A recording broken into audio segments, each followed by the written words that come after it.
রাধে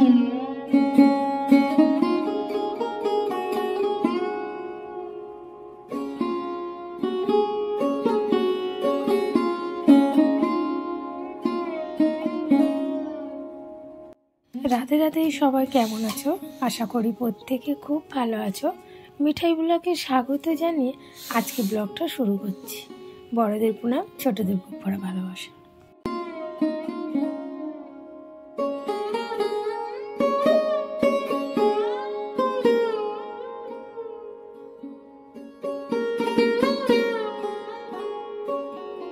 আজকের ব্লগটা অতিথিদেরকে নিয়ে। আজকে আমাদের বাড়িতে অতিথি এসছে কলকাতা থেকে, মানে আমার বোনের ছেলে আর মেয়ে, এরা তিনজন এসছে আমাদের বাড়িতে। এদের তিনজনকে দেখে আমাদের ছোট্ট বেটা রানী তো দেখে একদম ভীষণ খুশি, কারণ সারাদিন একা একা থাকে আর নতুন কাউকে পেলে তাদেরকে যেমন ছাড়ে না, তাদেরকে যেতেও দেয় না। যাই হোক, এখানে কর্তামশাই সকাল সকাল মাছ নিয়ে চলে এসছে। সেই মাছটা হলো আমার বোনের ভীষণ প্রিয় মাছ।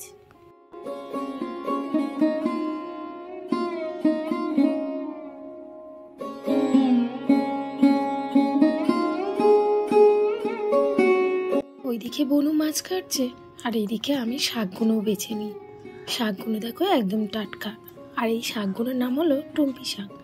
আমি আগে চিনতাম না, এখানে এসে যেমন খেতে শিখেছি তেমন নামগুলোও জেনে গেছি। চলো শাকগুলো ঝিরি করে কেটে নিই।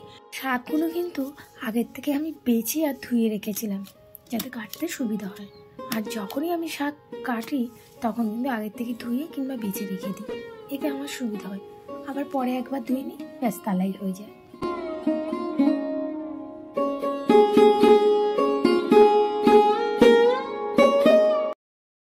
এইদিকে দেখো আমার বোনের ছেলে পুচকু বাবু ছোট্ট বেটাই রানীর বাথটবটা পেয়ে সে ভীষণ খুশি। এমনিতেও বাচ্চারা ভীষণ জল ভালোবাসে, আর সে একটু বাথটবটা বড় পেয়ে আরও ভীষণ খুশি। যাই হোক, ওইদিকে স্নান করুক। চলো সেই ফাঁকে আমি একটু ভগবানকে দর্শন করে দিই। এদিকে ভগবানের পুরো স্নান টান সেবা পুরো রেডি হয়ে গেছিলো, তা আমি ভাবলাম তোমাদেরকে একটু দেখিয়ে দিই, কারণ তোমরা সবাই ভগবানকে ভীষণ ভালোবাসো। আর আমাদের তাতান বাবুর এই যে জামাটা, ওটার মাসিমণি নিয়ে এসেছিল।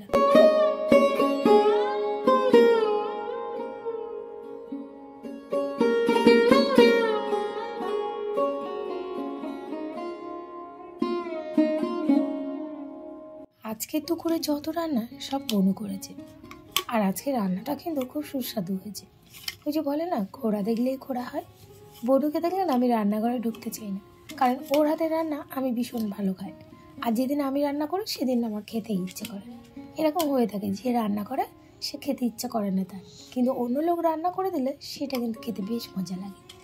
যাই হোক, আজকে আমরা খেয়ে দিয়ে নেবো, আর খাওয়ার পরে কিন্তু আজকে আমরা অন্য এক জায়গায় ওদেরকে ঘুরতে নিয়ে যাবো।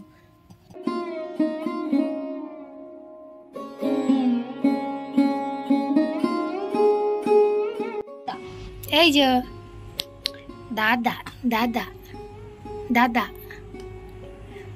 দাদা দাদা,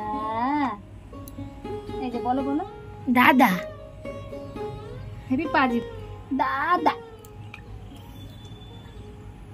এই যে দাদা, খুব পাজি, বলতে চাই না দাদা দাদা। এর গলাটা পুরো মামার মতন হবে, বসা বসা ফ্যাস ফ্যাসে গলা। দাদা দাদা, এই যে দাদা দাদা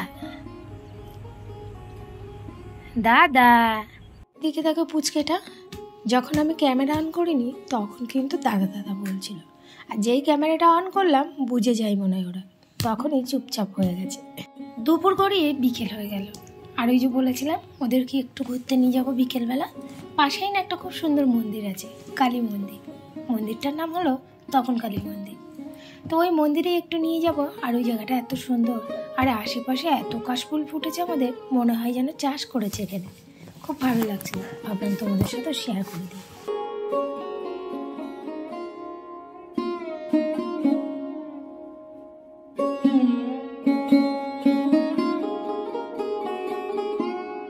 আমাদের ওই পুচকুটাকে ক্যারি ব্যাগের মধ্যে নিয়ে নিয়েছে, মানে এগুলোকে আমি ক্যারি ব্যাগ বলেই জানি। এটাকে তো কী বলে আমি জানি না, তোমাদের যদি কারো জানা থাকে জানিও কমেন্ট করে। যাই হোক, এসে গেছে হাঁটতে হাঁটতে। আর যে রাস্তা দিয়ে যাচ্ছে না, উল্টো রাস্তা তো, এখানে খুব একটা টোটো ফোটো পাওয়া যায় না, তাই অনেকটাই রাস্তা, তাই হেঁটে হেঁটেই চলে যাচ্ছে। আর আমি একটা সিম্পল কুর্তি পরে নিয়েছি, খুব একটা হিজিবিজি সাজতে খুব একটা ভালোবাসি না আমি। আর ছোট্ট মেয়েটা জানি বেশ অনেকটা রাস্তা তো হাঁটতে পারছে না, তাই ওর দিদিকে বলছে, দিদি তুমি কি আমায় কোলে নিতে পারবে?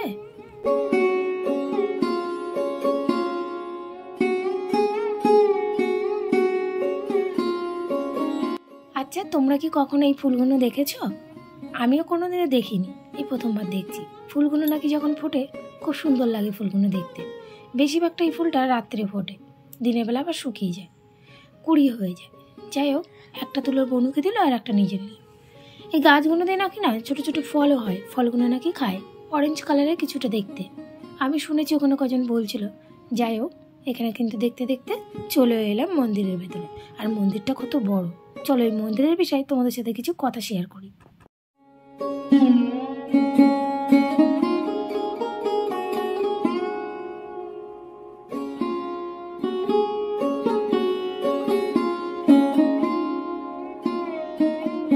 এই মন্দিরটার বিষয় নিয়ে কিছু বলবো বলেছিলাম, চলো বলে ফেলি। এই মন্দিরটা প্রায় অনেকটা বড়, আর মন্দিরটার নাম তপন কালী বলেই সবাই চেনে। মানে যার মন্দির তার নাম তপন, আর কালী ঠাকুর এখানে আছে, সেই জন্য কালী ঠাকুর নিয়ে তপন কালী মন্দির বলেই সবাই চেনে। মন্দিরের এই যে ঠাকুরটা আছে, ওই ঠাকুরটা নাকি স্বপ্নই পাওয়া। এখন তো প্রচুর লোক এই মন্দিরে কাজ করে আর থাকে। মন্দিরে কিন্তু অনেকেই থাকে, যারা সেবা করে, সেবা দেয়, কিংবা অনেক বয়স হয়ে গেছে তারা কিন্তু এখানে থাকে, কিছুটা আশ্রমের মতো। আর প্রতিমাকে দেখে দেখো একদম মনটা মুগ্ধ হয়ে গেল। আর এখানে কিন্তু গৌর, নিতাই, গোপাল, রাধা, কৃষ্ণ সবাই আছে। খুব ভালো লাগছিল এই দৃশ্যটা দেখে। আর শীতকালে আসলে না খুব ভালো লাগে, বেশ রঙিন রঙিন সোয়েটার পরে, আর দেখতে আরও মিষ্টি লাগে। এই জায়গাটায় কিছুটা পাঠ হয়, যদি কেউ দীক্ষা নেওয়া হয় এখানে দীক্ষা নেয়, পাঠ হয়, হরি কীর্তন হয়, মানে সব কিছু হয় এখানে। এখানে তুলসী মাতাকে দেখো কত সুন্দর করে সাজিয়ে রেখেছে একটা লেহেঙ্গা পরিয়ে। যাই হোক, এই জায়গাটা বেশ অনেকটা বড়। একবার আলাদা টাইম করে এসে তোমাদের সাথে শেয়ার করো। অনেকটা ছোট্ট মিঠাই রানের কিন্তু ছোট্ট হতে পারে, তার ভক্তিটা কিন্তু বেশ মন থেকে অনেকটা বড়। জায়গাটা প্রায় কয়েক বিঘে জমি নিয়েই এই মন্দিরটা। শীতকালে কিন্তু ফুল আশেপাশে তার ছোঁয়াতে একদম আলোকিত হয়ে যায়, খুব ভালো লাগে। এখানে কিছুটা পদ্ম ফুল গাছও বসিয়েছে, কিছুটা কুড়িও দেখতে পাচ্ছি, কিছু গাছ মারা গেছে। যাই হোক, এখান থেকে এবার তাড়াতাড়ি করে বাড়ির দিকে যেতে হবে, নইলে সন্ধে হয়ে যাবে।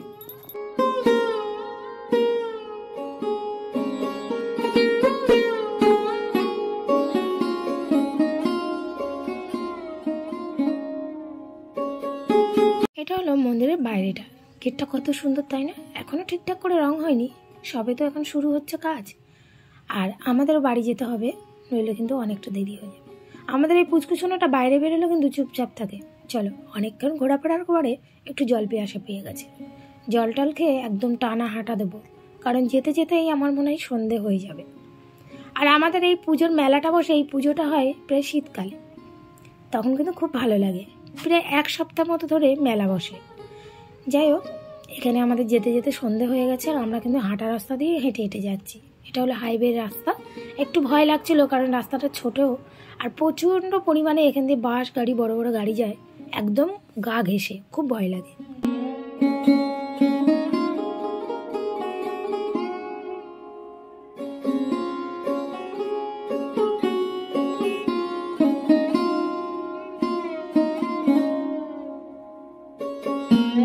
এদিকে আমাদের পুচকু বাবুটাকে খাওয়াতে বসে গেছে, কারণ প্রায় অনেকটা সময় পেরিয়ে গেছিলো আর রাস্তাঘাটে কিছু খাওয়ানো হয়নি।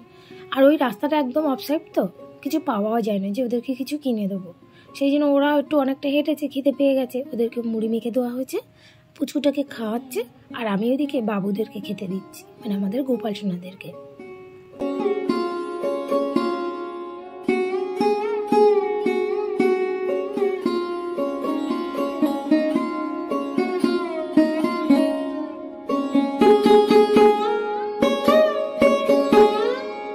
যখন আমি একা থাকি খুব একটা মুড়ি টুড়ি মেখে খাওয়া হয় না, ভালোই লাগে না তখন কিছু খেতে। ওই টুকিটাকি খেয়ে সময়টা পার করে দিই, তারপরে রাতের খাবারটা খেয়ে নিই। এখন সবাই মিলে আছে, সেই জন্য মুড়ি মেখে খাচ্ছি। একসাথে মুড়ি মেখে খাওয়ার মজাটাই আলাদা। এদিকে আমাদের পুচকু বাবুটা দেখো আমার কাছে বারবার এসে হা করছে, আর ও কিন্তু খুব ভালো, যেটা দিই সেটাই খায়, কিন্তু ওর মা খুব বকাবকি করে কিছু মুখে দিলে।